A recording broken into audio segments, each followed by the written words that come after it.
మహిళలు అన్ని రంగాల్లో ముందుండి లక్ష్యాలను సాధించాలని మండల విద్యాధికారి హేమలత అన్నారు. జమ్మికుంట పట్టణంలోని బాలురోన్నత పాఠశాలలో మండల విద్యాధికారి హేమలత ఆధ్వర్యంలో మొదటి ఉపాధ్యాయురాలు సావిత్రిబాయి పులే జయంతి వేడుకలను ప్రభుత్వ ఆదేశాల మేరకు ఘనంగా నిర్వహించారు.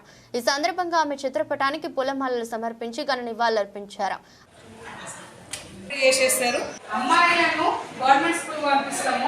అబ్బాయిలను మాత్రం లేకపోయి ఉండేవాళ్ళు.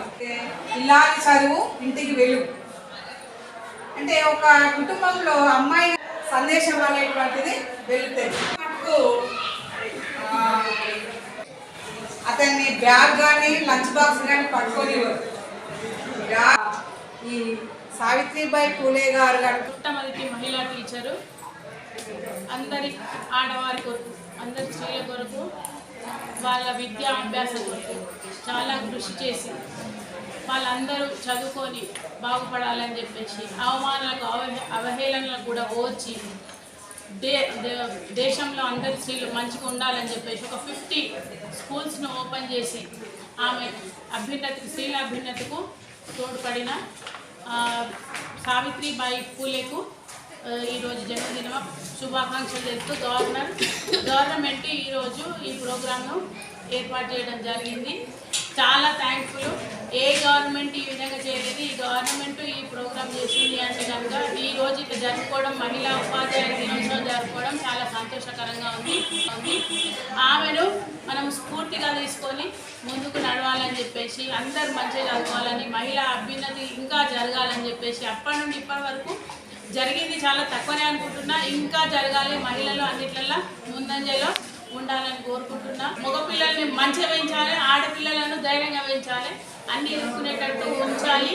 ఆ తర్వాత ఉమెన్ టీచర్స్ మన ఆడపిల్లలు ఎవరైతే ఉన్నారో వాళ్ళకు మంచిగా మోటివేషన్గా స్టోరీ చెప్పి వాళ్ళను ముందు భవిష్యత్తులో వాళ్ళు అన్ని రంగాలలో ఆకాశంలో సగం ఎప్పుడు గుర్తించడం లేకపోయినా మన ఇట్లైనా గుర్తించుకొని ప్రతి సంవత్సరం వారిని స్మరించుకుంటూ వారి చేసిన సేవలకు మనం ఈ స్థాయిలో నిలబడి ఉన్నందుకు అందరము వారికి మరొకసారి నమస్కారములు, ధన్యవాదాలు చేసుకుంటూ ఇటువంటి వారి పోరాటంలో వల్లనే మనలో ఉన్నటువంటి మేధావులు కానీ తర్వాత భయం కానిటువంటిది వెళ్ళి మనం ఈ స్థాయికి వచ్చినాం. కాబట్టి మరింత స్ఫూర్తితోటి అందరము మంచి వర్క్ చేస్తున్నాం. ఇంకా కొంచెం ముందుగా చేస్తూ మన ఇప్పుడు మేడం గారు అన్నట్టు ఎవరైనా పిల్లలను చదివలేకపోయినా మన విలేజ్లో కానీ మన చెప్పే స్కూల్లో కానీ కొంచెం మోటివేట్ చేసి బాలికల విద్య పట్ల ఇంకా ఎక్కువ అవగాహన కల్పిస్తే మనందరము ఇంకా ముందు స్థాయిలోకి వెళ్తామని కోరుకుంటున్నాం. అదేవిధంగా ఆబాది జమ్మికుంట ప్రిన్సిపల్ పద్మతో పాటు బాలుర పాఠశాలలోని మహిళా ఉపాధ్యాయులను ఘనంగా సన్మానించారు. అనంతరం ఆమె మాట్లాడుతూ సావిత్రిబాయి పూలేను ఆదర్శంగా తీసుకుని ప్రతి మహిళ తన జీవితంలో ఉన్నత ఆశయాల దిశగా ప్రయాణించుతూ కుటుంబాన్ని మంచి నడవడికలో నడిపించుతూ ప్రతి ఒక్కరికి మార్గదర్శకంగా ఉండాలని సూచించారు. ప్రస్తుతం పోటీ ప్రపంచంలో మగవారితో ధీటుగా మహిళలు అన్ని రంగాల్లో ముందుంటున్నారని, అదే స్ఫూర్తితో రానున్న రోజుల్లో అనేక విజయాలు సాధించాలని ఆకాంక్షించారు.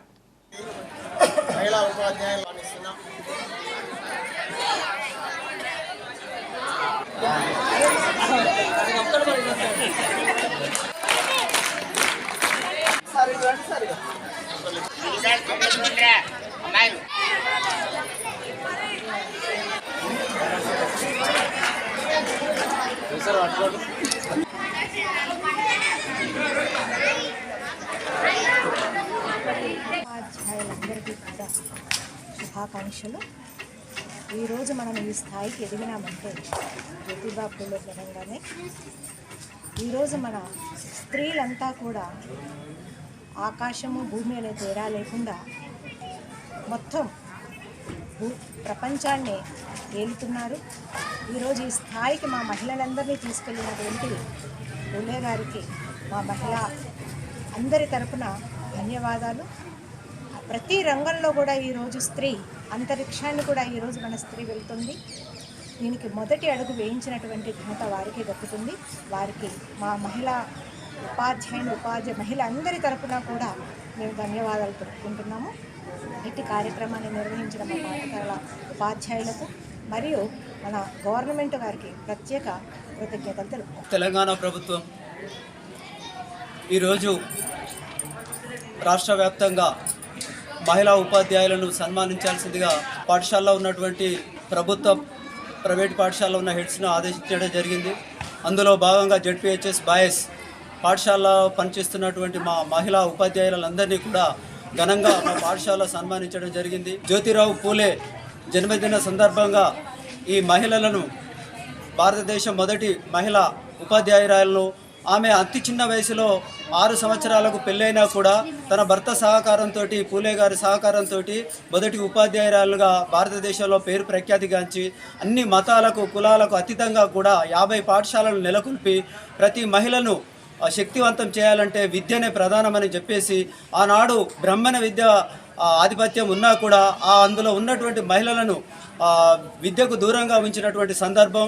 ఆ బ్రాహ్మణ మహిళలను కూడా బయటికి రంపించి వాళ్ళకు విద్యను అందించి ఎంతోమంది ఉపాధ్యాయులను తయారు చేసినటువంటి గొప్ప మహిళ. ఎన్నో సామాజికమైనటువంటి అవమానాలు ఎదుర్కొని కూడా మహిళలను ఈరోజు శక్తివంతంగా చేసిందంటే ఆ మహిళామూర్తి యొక్క ఆదర్శమే. ఈ సామాజికంగా ఇంత ఎదుగుదల ఉన్నది అని అంటే మహానుభావురాలి యొక్క కృషి ఎంతో ఉన్నది అని చెప్పేసి ఈ సందర్భంగా తెలియజేస్తూ